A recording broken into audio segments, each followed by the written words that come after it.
So for day 8 Project Farmhouse, the guys started framing this up, getting some 3/4 inch board up there. And then they're adding vertical supports right there from the, the top roof rafter to the bottom joist, just so when you're walking up there, it's not gonna bounce around. So they're gonna do that all the way across. They also added the girt board over on this side to give us a place to attach our plastic to. So tomorrow they'll continue to add those vertical boards. They'll do the same thing over here. They'll add another girt board. They'll actually finish putting some electrical boxes for me in for me too.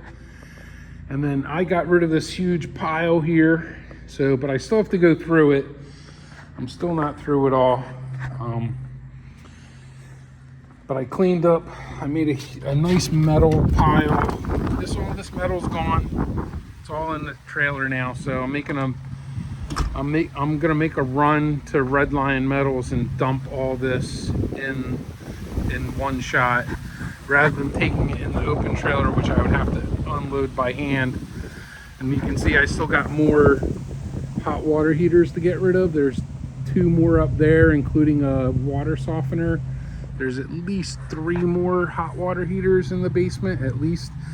This house is just, the water is so acidic. I found out because the well is only 40 feet deep, it's a high acidic water at that level. So I have 2 choices pretty much, probably.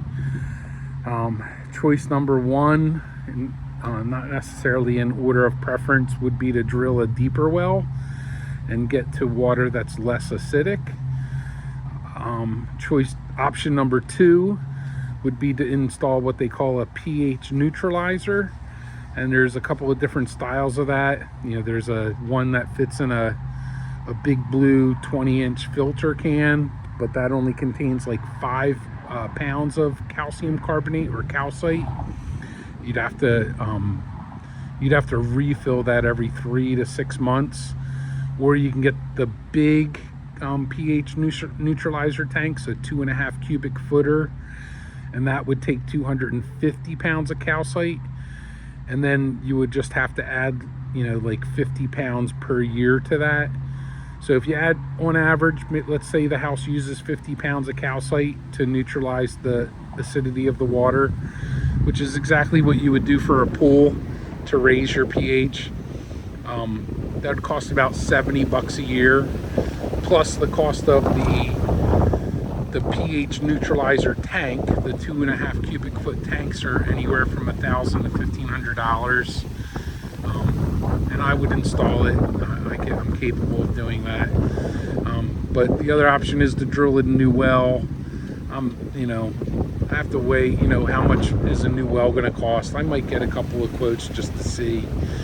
I talk to somebody just to see what they suggest. I also had Atlantic City Electric come out today.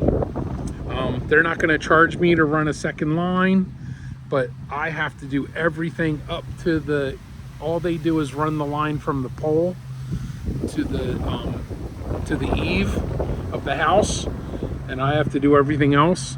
And I'm going to have to pull a permit for that, and they need to see that the permit was stamped and approved.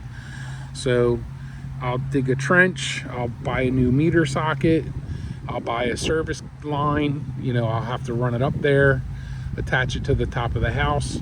Once everything's approved by the township and I get a stamp of approval from them, Atlantic City Electric will come in and hook up the electric line, and that'll cut the pole barn from the house. I'll be on my own separate meter.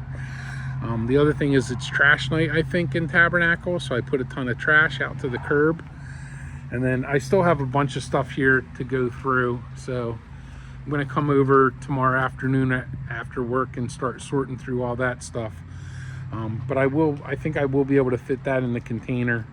So, but I'm done for today. It's a long day, but we did accomplish a lot, and those guys will be back to work on the woodwork that they're doing up in the attic space, and then I'll come back in the afternoon after work and try to take care of some little stuff.